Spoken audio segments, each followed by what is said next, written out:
In the arid, fire-prone landscapes of the Southwest, the impacts of climate change are wide-reaching, crossing jurisdictional boundaries and affecting our region's ecosystems and our local communities. In the region, we also have large urban and developed areas adjacent to undeveloped wildlands. This presents an additional challenge of balancing climate resilience for both people and nature. The Connecting Wildlands and Communities project, or CWC, was designed to help strike that balance, bridging the gaps between wildlands and built communities in Southern California in support of science-informed climate adaptation.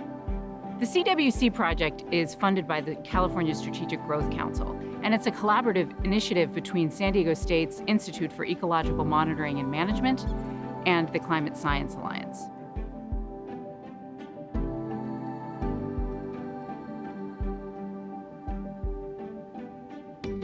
One of the hallmarks of our project is to produce science in service of climate resilience. To do that, we've built strong collaborations with experts from local governments, tribal communities, NGOs, academia, and resource organizations. Together, we're working to put relevant science into the hands of people who need it. This work started with a focus on ecosystems and natural communities and the connected landscapes that are needed to allow species and habitats to persist and adapt to climate change.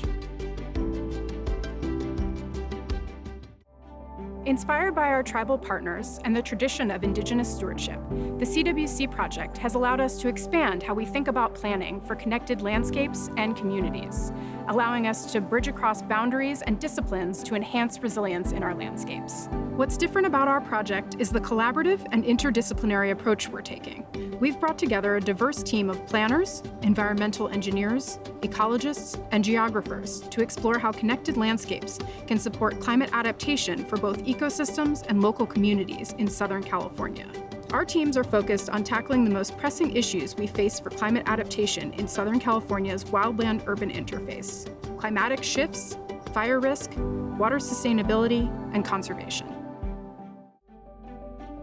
One of the exciting ways the CWC project has worked to bridge the gap between research and application in the community is by collaborating with local artists throughout the process. Teaming up with oil-based artist Kim Reeser and youth artist Audrey Carver to translate these climate messages has allowed us to connect with the community, not just intellectually and practically, but emotionally as well. These incredible artists helped us bring to life the stories behind why this work matters. They helped us visualize the strength of our communities and natural ecosystems and the power that we have to protect them. What makes this project so unique and exciting is its connection to the community. The fact that it was visioned by and created for land managers, jurisdictional planners, conservation practitioners, and tribal decision makers who are doing the work on the ground every day. Like all the projects we do at the Alliance, we continue to build off of a model that focuses on building resilience, building capacity, and building community in order to catalyze adaptation actions. The researchers on this project have taken a great deal of effort to make sure that they are integrating local and traditional knowledge, taking their cues from the advice and guidance of those working on the ground, and then taking the time to make sure that the results are relevant, useful, and able to be integrated and used now. For me, this project exemplifies transformational adaptation because it is inclusive, translatable, and has a suite of actions that can be used now and into the future.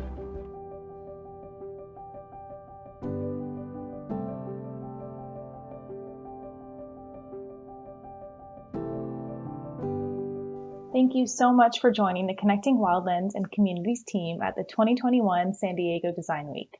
You just watched a few scenes from our project overview video, which was produced by Condor Visual Media, an Indigenous-led production company that we've been proud to work with for a few years now through the Climate Science Alliance's affiliated artist program.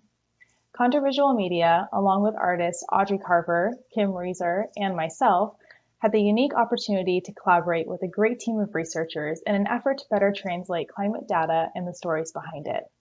Today, you'll hear our unique views on connection, exploring how people, landscapes, and data can come together to influence the final products and the critical role design plays in advancing a community-centered approach to a climate-resilient future. To get started, let's meet the team.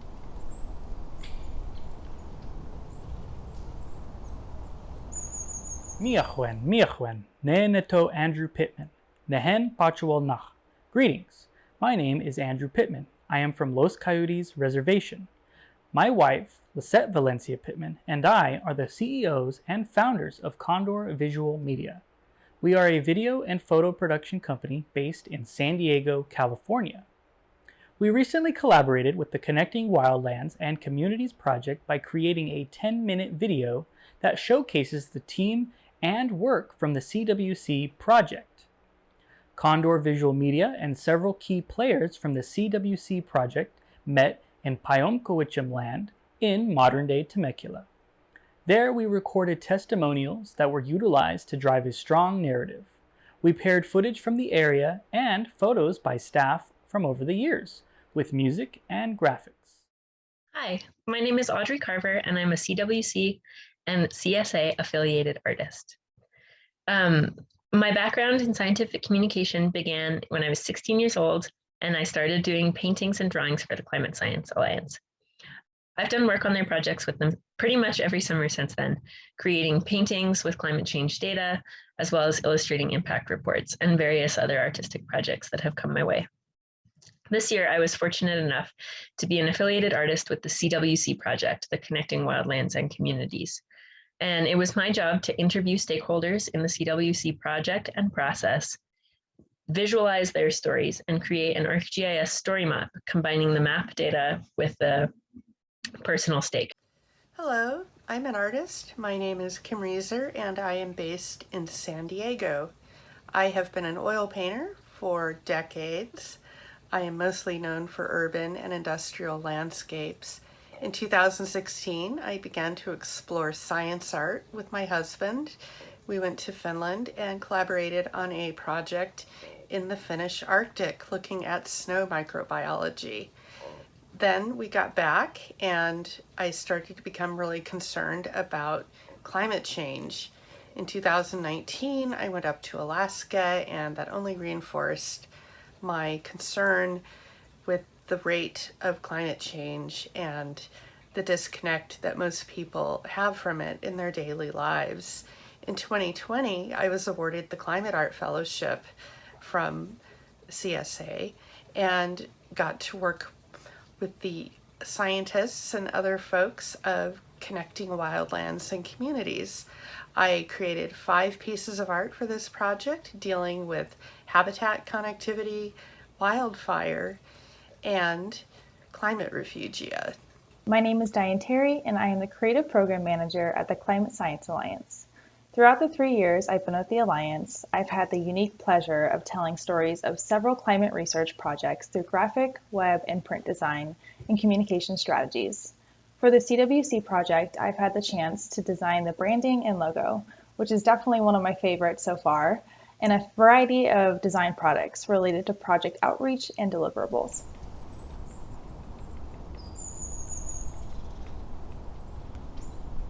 Hi, I'm Megan Jennings. I'm a research scientist at San Diego State University and a conservation ecologist.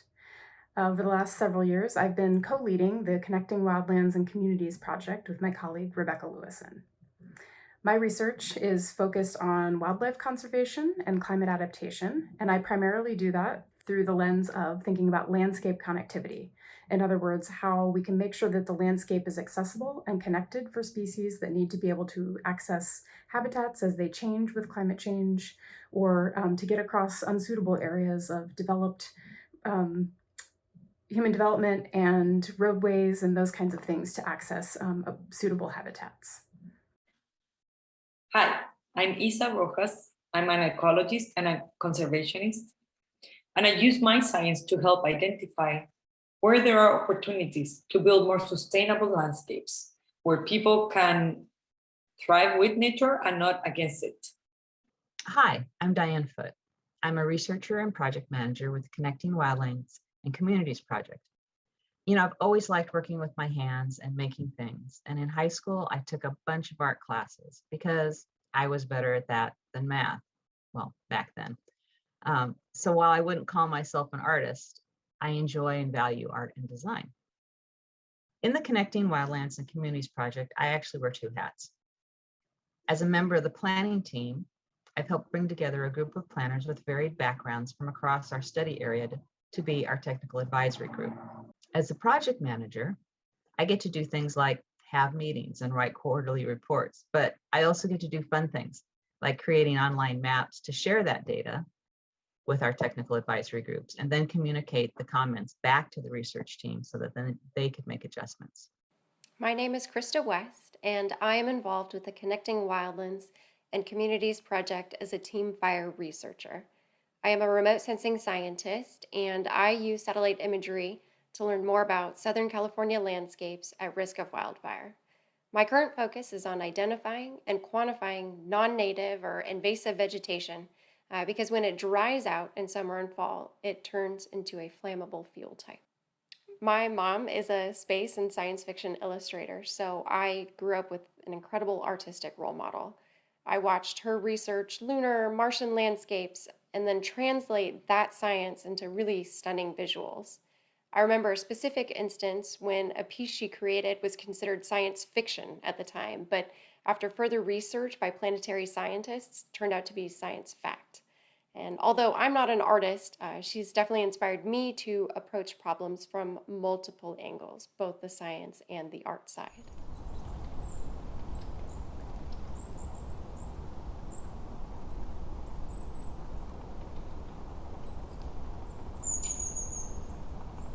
I think the biggest goal of this project was to connect a diversity of stakeholders that before were working on the challenges of climate change in isolation.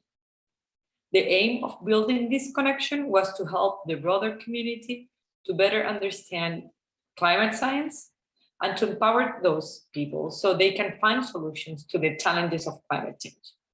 The success of this project outreach stems from the fact that the project leads and researchers really recognize the importance of good science communication. Effective and meaningful community involvement is a core focus of the Alliance, and this project was no different. The research team at the CWC project is very interdisciplinary in itself, with several different types of researchers. So having a lot of different types of artists at the table felt really natural too. So how did this partnership influence me as a researcher? Well, I think these collaborations made the research so much more enjoyable and impactful than it would have been without. In particular, our partnerships really helped me broaden my vision of our work and think about how to talk about that work with wider audiences, with a broader range of audiences. So in some cases, the artists we work with listened to what we were trying to communicate and then helped us envision how to do that in ways that we traditionally don't use in academic research. So this was particularly true for the branding and project graphic design by Diane Terry and the video storytelling by Andrew Pittman that really helped us communicate what this project was about and what we've been finding throughout the research process. In other cases, our partnership with these fantastic artists really helped us explore and communicate the importance of complex concepts or complicated data that we were working on in our research. So for example, Kim Reeser's oil-based paintings interpreting the concepts of refugia, the duality of fire, the human nature connection and the complexities of that relationship, those really helped us explore those topics that are complicated to think about and talk about for people who are not engaged in this kind of research. Or for example, Audrey Carver's watercolor interpretations, renderings of the mapping data products, some of which were very complex in how we achieved those data, the research that got us there. You know, she took those products and turned them into something beautiful and then connected a practitioner's perspective and story that I think made that work so much more impactful and gave it a different avenue to reach people that it might not have had if we had stuck to the traditional pathways that we use. And I think for me, really working with these different artists, answering their questions, seeing their interpretations of the work that we were doing, it really helped me think about and understand a wider range of perspectives from those who may not be scientists or practitioners who might come into contact from our research, benefit from knowing about our research, or want to interact with us because they care about these topics and are interested in the work that we're doing. It is not easy to put together a video when you are not fully confident in understanding the information being shared. Fortunately, the staff and partners from the Connecting Wildlands and Communities project had a huge role in planning for the video recording. The video was scripted and broken down into segments in sequential order. The researchers behind the project are diligent and precise with the information they share. Working with them made the process less stressful, and I learned a lot from them. For this project, I worked in a super interdisciplinary team. So tribal stakeholders, community members, city planners, researchers, scientists, community members, all of the people who have an impact in the future of our region and who have power to change what the future looks like. This was a really valuable process because a lot of what I heard from people when I asked about the struggles of their position was that there was not enough communication and collaboration between the different entities with stake in the future of Southern California. As an artist, it was really valuable for me to kind of start beginning that collaboration and putting some of the pieces together, hearing how similar the stories are from tribal practitioners, researchers, and planners. I had so much fun working with the scientists of the Connecting Wildlands and Communities project. I was sorry to see the fellowship, and one of my very favorite things to do is to pester scientists about things that they're working on and see what sort of imagery that evokes in me. And speaking to that, probably the most complex piece I did was the Venn diagram cabinet called Refuge. I was really intrigued by the work that the team working on Climate Refugia was doing, and sort of had all these images coalescing into a Venn diagram, and then I tried to make that into a reality. And there was a lot of back and forth with the team so that I could sort of get onto the same page as them, which took a few iterations, but I was pretty happy with the final product. And it was sort of magical to make a super refugia in the middle of the piece that has a riparian oak woodland. The other two pieces that were very near and dear to my heart were the fire facets. I learned so much working on them. First of all, I learned more about how wildfires start in Southern California, and tried to just sort of put that into one of the pieces in a sort of symbolic way where I embedded the information into the piece. And then I got the tribal perspective from Connor McGee and did a second piece about traditional uses of fire in Southern California, which really opened my eyes, and I learned so much and was very grateful to him for taking the time to tell me about these things. The diptych, biofragmentation and biounity, was sort of my take on a utopian versus dystopian future in terms of wildland-urban interface, urban heat islands, and things like that. And once again, the team was very helpful in suggesting which animals and plants for me to include in the pieces. So it was just really enriching for me. And I have so many ideas for future climate pieces dealing with both climate change and the wildland-urban interface in Southern California. And I'm really grateful that I had this opportunity. Early in the project, I realized that my planning education did not include the type of information that the research teams were producing. So I felt like I already had to figure out how to bridge that gap between research and planning. But planners aren't the only audience that we want to reach. Elected officials are the decision makers when it comes to implementing policy, and those officials also hear from their constituents. So it's important to reach both of those groups too. And while I'm usually focused on the data, the artists help me see the emotional side of the story that we're telling. This helps tell the story in a way that more people can understand and make a deeper connection than just understanding the data. Remote sensing is broadly defined as the art and science of observing and learning about something without physically touching it. So it's kind of perfect for this. I have to know the science behind the methods that I use, but I also need to know about art and how it can be used to communicate and teach. This helps me create better and more usable products for stakeholders. I had the opportunity to speak with both Kim Reeser and Audrey Carver. They asked me to describe what I do with remote sensing. We talked about flammable Southern California plants, and we shared stories about our experiences with wildfires. And I knew that what Kim and Audrey would create would be amazing, but honestly, I was blown away by what they both produce. Their work is so different, but both do such an incredible job of capturing the emotion of the projects on which CWC is focused.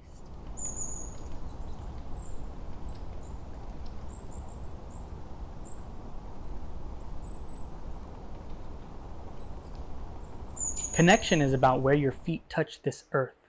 This land is our life. We are a part of the land. The land is many living things. Things people often no longer consider, like rocks, water, air, and plants.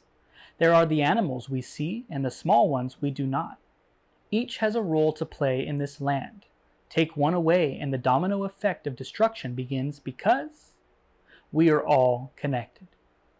Respect is acknowledging we are not the masters of the land or the owners. We are the caretakers for a shared experience of life. Connection to me, it's a path. It's a way to get from one place to another. So when I think of making a connection, it can be on many levels. On one level, I might know the facts, or at least what I think are the facts about something. Or I can have a deeper connection if I think about the effect of that thing on myself or those close to me. And if I have that kind of connection, I'm going to be more likely to take some action. We want the outcome of this project to be real. We want to provide information that makes changes in planning that get implemented, not just written into a plan and put on a shelf and forgotten about. So it's really important to present the results of the research in a way that can make that deeper connection and lead to action. Everyone is connected, and connection to me means the responsibility that we have for other people and the responsibility that we have for the ecosystem. Our health, our neighbors' health, and the health of our ecosystems are all so connected. And in climate change, for resilient communities and for resilient ecosystems, we have to recognize our responsibility for the health of ourselves and those around us. This project was about that shared responsibility, the way that we are all connected and intertwined in this future of a resilient community and a resilient climate, and how our responsibility is very similar to those around us. So what does the word connection mean to me?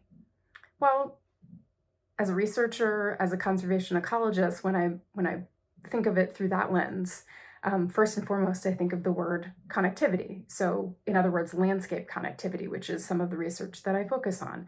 It's the idea, it's the concept that we want to make sure that appropriate landscapes, suitable habitats are connected. With a focus on wildlife, like I have, the idea is to be able to connect wildlife across unsuitable habitats like developed areas or roadways, or potentially areas that have suitable climate today that might not have suitable climate in the future. How do we get them to areas of suitable climate? How do we make sure that those areas are connected by providing pathways for wildlife to move across the landscape?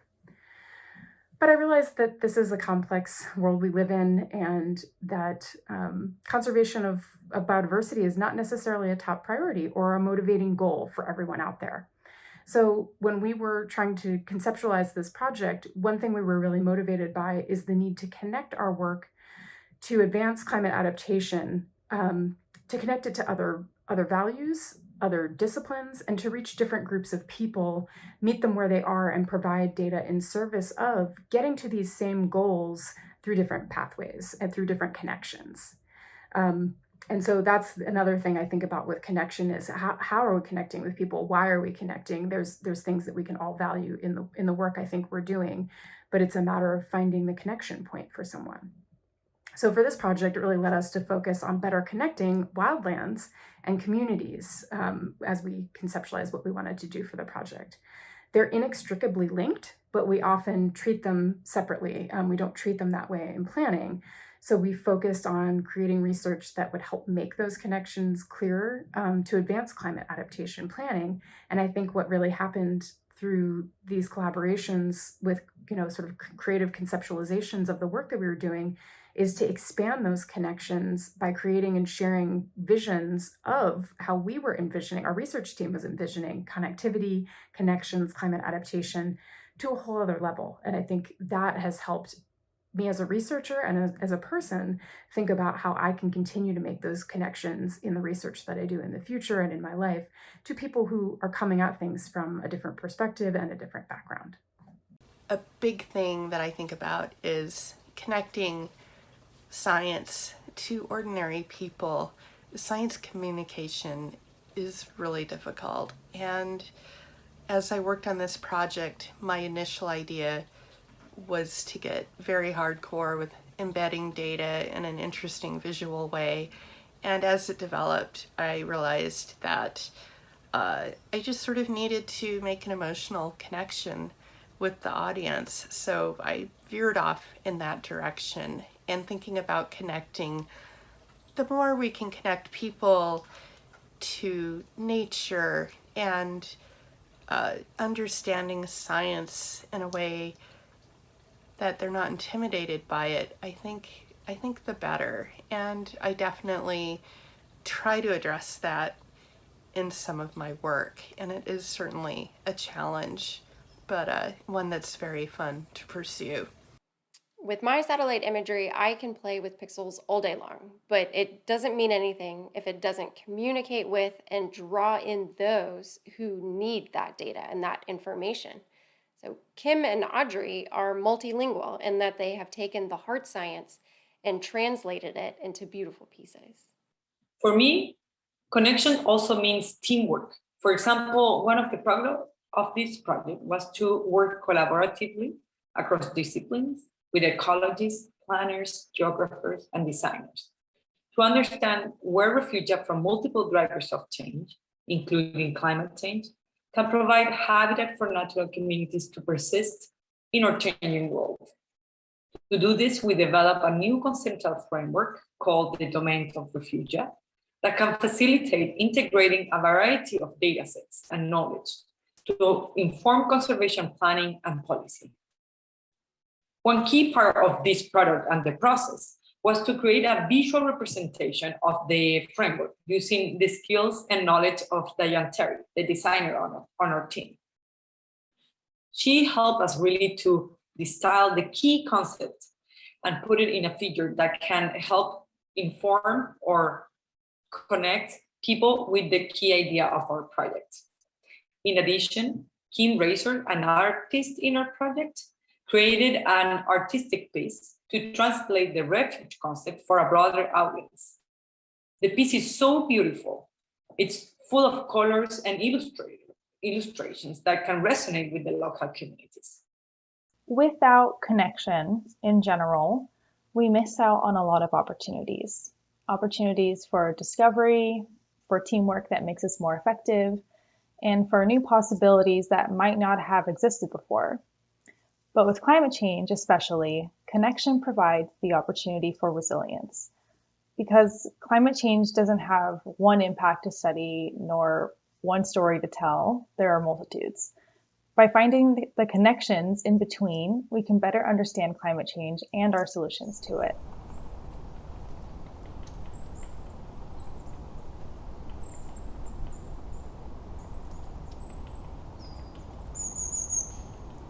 So when I think about a climate resilient future, what do I see? Well, I see our climate resilient future as one where wildlands and communities can resist the impacts of climate change when possible, or even adapt and transform when it's not possible to resist. And I think the strategies to get us there will recognize and leverage these connections among human and natural systems. I think that's the only way that we get there. We can't act in isolation in the way that we manage our local communities and safeguard our communities from climate change, and then think about how we manage our natural landscapes separately. And so I think that's where I see, being able to make progress on this issue in the future and being successful is in linking these things and coming at it from a more holistic perspective. So where does design fit into all that? Well, I think design is really the linchpin in developing these strategies from several different sort of perspectives of the word design. So from a researcher's point of view, my point of view, I think we need to use design in developing our research, our data products, and in communicating results and outputs. But that's just one side of what we do, and that only reaches certain audiences. And I think beyond that, design is really critical to building on the research, to take that information and reach people in different ways. Again, sort of meeting people where they are and at the different levels at which they want to engage with the work that we're doing. Not everybody needs to get into the nitty-gritty science. So I think there's plenty of connection there if we think about how to design it in such a way that can meet people along these different paths and come to understand the work that we've been doing, at least the importance of the work that needs to be done, both through research, but also through action, the work that needs to be done to make our communities and our natural landscapes more resilient to climate change. And I think for me, it's really important to think about reaching people, not just intellectually, but connect on a deeper level to reach people. This issue of climate change and climate adaptation and climate impacts, this is about our persistence, as a global community, as integrated natural human systems, these coupled systems. And so, that's more than about science. That's more than about an individual community. That's about protecting our world and protecting our place in it, protecting the species that are in it with us. And so I think working to use design to help us make these connections on a deeper level is something that can really advance this work, because it does need to be at multiple levels. It does need to be intellectual. It does need to be emotional. It does need to touch people's hearts to really make the impact that is needed to advance climate adaptation. Kim and Audrey's work is accessible. And by that, I mean a member of a community that is at risk of wildfire might not feel comfortable reading a fire risk map, or might not know about the fire danger, or even what resources are available to them before fire season starts.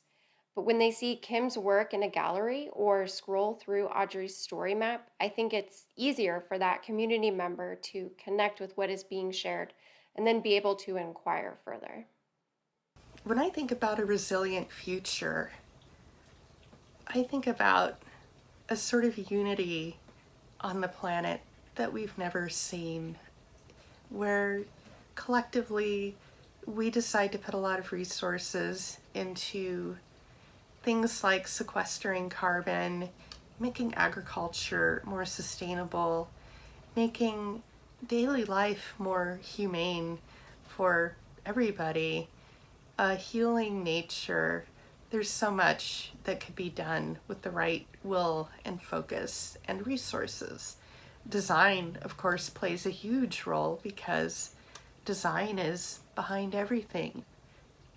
There's urban design, there's transportation design, and in terms of the sort of thing I do, I can hopefully make a little bit of a connection, make someone see something in a way they haven't before, give a glimpse of hope, or share a story. And stories really connect us as humans. So I think design will play a pivotal role in helping us adapt to nature as it changes, and hopefully find a better way of being so that we can all thrive. These connections between art and science in our project help to create a community that can share knowledge, experiences, and emotion to find local solutions to problems associated with our warming climate. Climate change is the one big challenge that humanity faces. The fact that humanity had created this problem by itself raises a spur of emotions that can halt positive actions. By connecting these challenges with art, then we can facilitate a conversation to convert those emotions into positive action. When I think about a climate resilient future, I see a lot more collaborations like the ones fostered through the CWC project. I see climate change solutions that break down the barriers of knowledge that exist in the research and the art world, and equally value experiences and insights that we all already have, and also provide ample opportunity and encouragement to learn from our Earth and others. What effective design does is set a really big table with a lot of open seats and a giant welcome banner so that we can all dream of a climate resilient future together. When I think about climate change and how our world is going to be affected, I can get pretty pessimistic. But Thinking about creating a climate resilient future gives me hope because there's action we can take. There's things we can do. And while it's going to be a change from what we're used to, we might end up liking it better. And I think that's where design comes in, because you can design a process to work more efficiently and emit less carbon, or design our communities so that we give our wildlands the space and the resources they need to regenerate, and even design how we communicate a message so that people can connect to it in ways that are meaningful to them and then take action themselves. In order to build a climate resilient future, we have to first envision it. And that's why I think my job as an artist is really fascinating and amazing and beautiful. In order to be motivated to something and believe in something, we have to first be able to envision it. So as an artist, I hope to help design the climate resilient future that we will need, as well as to help continuing to help people see the future that they think is possible, see the voices that need to be heard, see the stories that need to be told, and to feel something emotional about it, to collaborate, communicate, and see our shared connection. We are at a point in our existence where we must design strategies and implement effective ideas to move away from our previously destructive ones. It is our own doing of how we came to be in this mess, and it must be our own doing to dig ourselves out. Climate responsibility is a badge worn by few, but growing as we are now living the experience of our worst foreseen fears. We must work with science, art, and the earth to protect the resources we have left to work toward a climate we lost.